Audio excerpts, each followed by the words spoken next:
Alright, YouTube, I'm back in a snuggie for another high-flying adventure where I tell you all about my woes and my struggles. It's 6:48 a.m. and I've been awake for almost 2 hours, basically entirely on the toilet. A normal night, a nice, decent dinner, not too much food, not too little, no alcohol. As you can see behind me, I have an incline wedge pillow that I use every night. And still, I wake up with stomach pain. It brings me into the bathroom and it doesn't matter, like I said, what the conditions are. Every morning I have diarrhea and I vomit. Not every day do I vomit, but today I did. 2 days ago I did. It seems like about 80% of the time I do. And I just quietly, calmly shuffle to the bathroom and until my stomach stabilizes, and then I come back here to my bed to try to rest, and I don't get to stay here for very long until the feelings come back. And usually when I throw up, it's just bile. There's really not much to it. And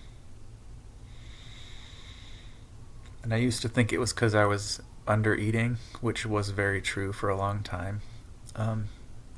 But that's not the case anymore. And like I said, the variables change, but the result doesn't really change. So I'm autistic, and when I get overstimulated, I have meltdowns. And when I'm trying to nurture myself through nausea and vomiting and diarrhea, it's very painful. It gives me anxiety, and I'm also very tired. It's the first thing in the morning, usually 4 a.m. And so it takes a lot of mental energy to not freak out, to calm myself down. And the trouble with that is that, in spite of my good intentions and my effort, if it goes too far and I'm still struggling and my happy thoughts are, helpful, but they haven't really done the trick, I'm still struggling. I might lose my capacity to keep staying strong and just freak out. And when you do freak out that way, it's very exhausting.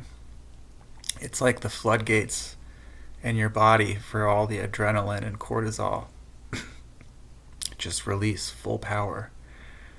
And this happens, again, usually after 4 a.m., and it lasts a few hours. And the job that I am no longer able to do would start at 9:15, and that's not incredibly early, but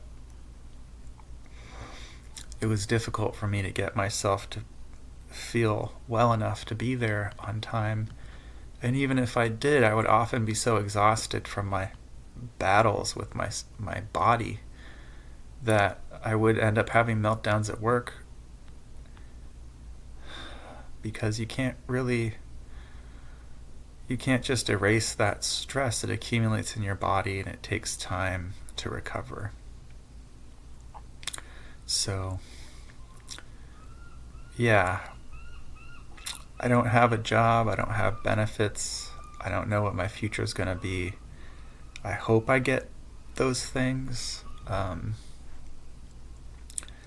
But yeah, like a lot of autistic people, I constantly worry that I'm going to end up homeless because I can't force my body to keep doing this stuff. I try, and I end up, punching myself in the face at work. Nobody would do that on purpose. I mean, I can't imagine who would do something like that unless their body was making them do it. So I'm not a victim. I know that I'm not a victim. However, this is a disability, and our culture in this country, and as I understand it, around the world, it's getting, um, in some places, it's less. There's less access to resources for disabled people, like autistic folks and whatnot. Um, yeah,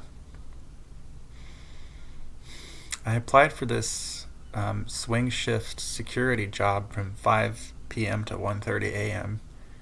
and I'm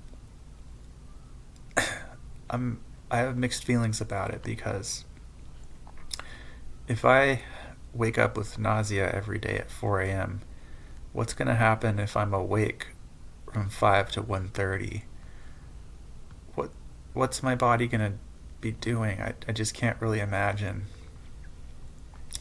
In my circadian rhythms, I don't do well with nocturnal living.